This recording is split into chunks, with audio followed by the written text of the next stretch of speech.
नोएडा के निठारी गांव की D5 कोठी इस समय वहीं मौजूद हैं। जो भी इस कोठी में गया वो वापस नहीं लौटा।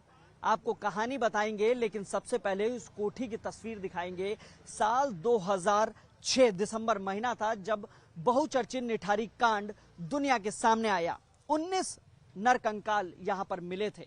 फिलहाल आपको बता दें कि D5 कोठी में मुनिंदर सिंह पंडेर रहा करता था। साल 2000 में इसने कोठी खरीदी थी। 2003 में फैमिली साथ रहा करती थी और बाद में इसकी फैमिली छोड़कर वापस चली गई थी। लेकिन मुनिंदर सिंह पंडेर यहीं रहा करता था। उसके बाद उसने उत्तराखंड के अल्मोड़ा के सुरेंद्र कोहली को यहां पर बतौर नौकर रख लिया।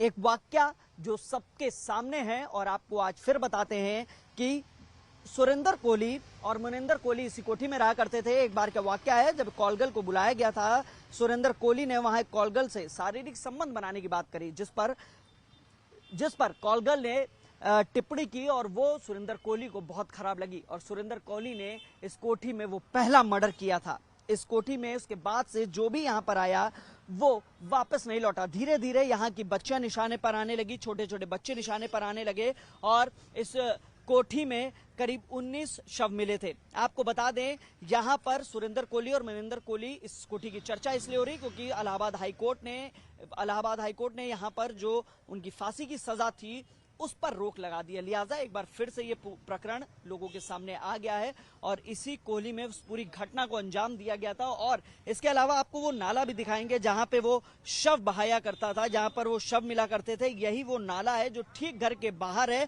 और इसी नाले में वो यहाँ पर कंकाल मिला करते थे। पास में रहने वाली एक प्रेस वाली आंटी है, उनकी भी एक बिटिया थी 10 साल की, वो गायब हो गई थी। यहाँ पर उस बच्ची की शिनाख्त तब हुई जब उसकी पायल, उसके कपड़े मिले। लिहाजा अब इस पूरे प्रकरण में यहां पर अगर बात करें तो आसपास आप देखेंगे ये पूरा रिहायशी सेक्टर है और धीरे धीरे जैसे जैसे लोगों को पता चल रहा है यहां पर पहुंच रहे हैं। इसके अलावा मीडिया का भी जमावड़ा है।